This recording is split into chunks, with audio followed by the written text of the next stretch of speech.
তো এখন আমরা শিখব কীভাবে অটোক্যাডের পেজ সেট আপ করতে হয়। অটোক্যাড ওপেন করার পরে সাধারণত পেজটা এরকম দেখাবে। তো এরকম যদি দেখাই, এটা হলো ইউসিএস আইকন। তো এই আইকনটা যদি একটা নির্দিষ্ট জায়গায় রাখতে চান, তাহলে ভিউ অপশান থেকে ডিসপ্লে থেকে ইউসিএস আইকন, এই আইকন থেকে অরিজিনটা উঠাই দেবেন। তাহলে এটা নাড়াচাড়া করবেন না, একটা কোনায় যায় বসে থাকবে। এবং ইউনিট সেটআপ দিতে হবে প্রথমে। পেজ সেটআপ দেওয়ার আগে সর্বপ্রথম ইউনিট সেটআপ দিতে হবে। তো ইউনিট সেটআপ দেওয়ার জন্য এন্টার।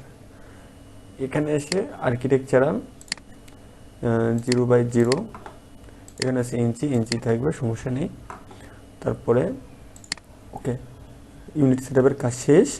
তো এরপরে আপনাদের যাইতে হবে ডাইমেনশন সেটিং।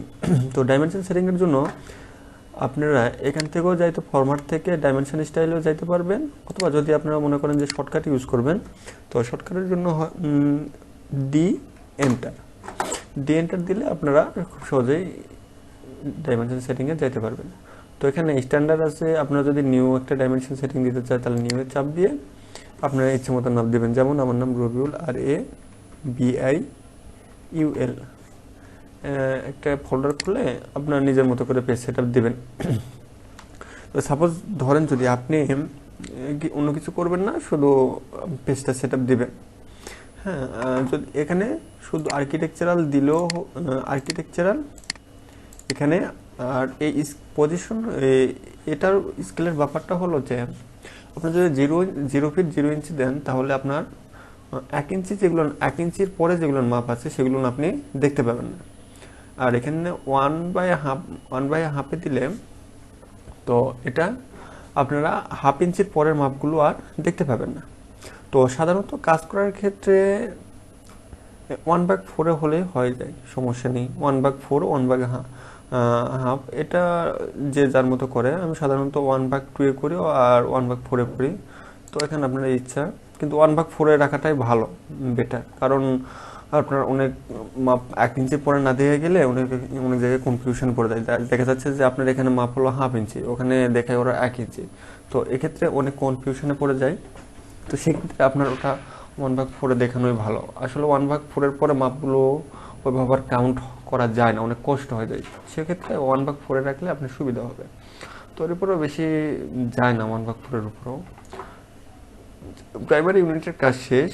তো এখন আপনারা যদি এমনি কোনো সাজাবেন না, এমনি রাখবেন আর টেক্সট হাইট দিবেন। একটা কথা মাথায় রাখবেন, টেক্সট হাইট সবসময় 5 কি 6 এইসব এভাবে দিবেন। 5। আর এখানে টেক্সট স্টাইল, তো এখানে আপনি স্ট্যান্ডার্ডের জায়গায় এখানে ক্লিক করে আপনার একটা টেক্সট সিলেক্ট করবেন।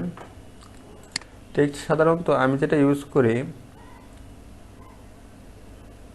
এই সুইচ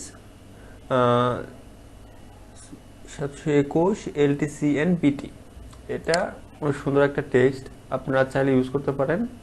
ডাইমেনশন সেটআপে দেওয়ার জন্য, লেখার জন্য অনেক সুন্দর একটা ফন্ট, চাইলে আপনারা ইউজ করতে পারেন। লেখাটা অনেক সুন্দর আসে এবং কোয়ালিটি সম্পন্ন। অ্যাপ্লাই দিয়ে ক্লোজ। এরপরে আসেন, আর পেজটা যদি সাজাতে চান, তাহলে প্রথম থেকে আসবেন, সবগুলো বাই লেয়ার করে দিবেন। বাই লেয়ার যে সব জায়গায় বাই ব্লক আছে, সব জায়গায় বাই লেয়ার দেওয়া, বাই লেয়ার। আর এটার কাজ হলো, এই যে এই পাশের এইটার কাজ হলো যে এখানে যদি আপনারা এই 2টা লাইন উঠাই দেন, শুধু আরোটা দেখতে পাবেন। আর এখান থেকে এটার দূরত্ব বা এই চিহ্নটা দেখতে পাবেন না। সেক্ষেত্রে কনফিউশনে পড়ে যায়, এটা না দেওয়ার চেষ্টাই করবেন। আর এই যে এক্সটেন্ড, এই ডিম লাইন, এটা মানে আপনার ডাইমেনশন দেওয়ার পরে আপনার লেখাটার উপরে কত ইঞ্চি যাবে, সাপোজ 2। হ্যাঁ, আর আপনারা এই জায়গা থেকে কত উচ্চতায় নেবেন, হ্যাঁ, এটা থেকে কত উচ্চতায় নেবেন। সাপোজ এখানে দিলেন 6 ইঞ্চি, তাহলে আপনি এটা মাপ দিলে এটা 6 ইঞ্চি পরে যায়, এই মাপটা দেখাবে। হ্যাঁ, আর যদি এখানে আপনার ফিক্স দিতে চান, তাহলে এখানে দিতে পারবেন, লেন্থ কত ইঞ্চি দিতে হবে, এখানে ফিক্স দিলে দিতে পারবেন। হ্যাঁ, তো এটা না দিয়ে ভালো। তারপরে এখানে আরও আসেন, R1 সিম্বল। তো এখানে আপনারা আর্কিটেকচারালটা ইউজ করবেন, ডাইমেনশন দেওয়ার জন্য সবসময় আর্কিটেকচারালটা ইউজ করবেন। আর এটা হলো লিডার বোর্ড। লিডারের জন্য লিডারটা কি আমি এরপরে ক্লাসে দেখাবো, লিডারটা আসলে কি। আর আরোটা সবসময় 2-এ দেখাবে। এখানে নো মার্ক, আর অন্য কিছু নেই। টেক্সট এগুলো সব ঠিক, ফিট এগুলো সব ঠিকই থাকবে। এবং এরপরে আসি অল্টারনেট ইউনিট। তো অল্টারনেট ইউনিটটা হলো এক টোটালি অন্য একটা পেজ সেট আপ, যা আপনার অনেক করে। তো অল্টারনেট ইউনিট সেট আপের কাজ হলো যে আপনি যেমন ফিটে কাজ করতেছেন, আপনাকে কাজটা দেখানো প্রয়োজন মিলিমিটারে অথবা সেন্টিমিটারে। আপনি ফিটে কাজ করবেন এই অল্টারনেট ডিসপ্লে অটোমেটিক্স ইউনিট। তো এটার কাজ হলো আপনি যদি ইঞ্চিতেও কাজ করেন তাহলে আপনি চাইলে মিলিমিটারে অথবা সেন্টিমিটারে ডাইমেনশন দিতে পারবেন। তো এইটার টোটালি আর একটা ক্লাস দিব আমি, আপনারা যদি চান তাহলে কমেন্ট করে জানাবেন।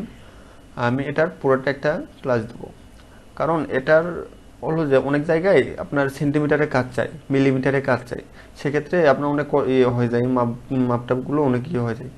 সেক্ষেত্রে আপনি যদি ইঞ্চিতেও কাজ করেন, আপনি ডাইমেনশন দিলে সেখানে দেখাবে যে আপনার মিলিমিটারে আছে। হ্যাঁ, কত মিলিমিটার, কত এই সেই সব দেখাবে, কত ফিট সমান কত মিলিমিটার। তো এর জন্য আরেকটা ক্লাস দেবো, আপনার সঙ্গে থাকবেন। ওকে দিয়ে সেট কারেক্ট দেবেন, এখানে 2-3 বার চাপ দিয়ে ক্লোজ করে দিবেন। এখন দেখেন লাইন নেবেন সাপোজ, আর F8 চাপলে সোজা হবে 10 ফিটের একটা লাইন। হ্যাঁ, এখন মাপ দেন, দেখেন 10 ফিট। তো এটাই। আর যেটা বললাম যে ডাইমেনশন ওগুলোর মাপ কাউন্ট করে না, দেখেন আমি যদি এই লাইনটার 10 ফিট 0.5 ইঞ্চি দেই, তাহলে আমার ওই মাপটা শো করাবে। দেখেন এই যে 10 ফিট হাফ ইঞ্চি।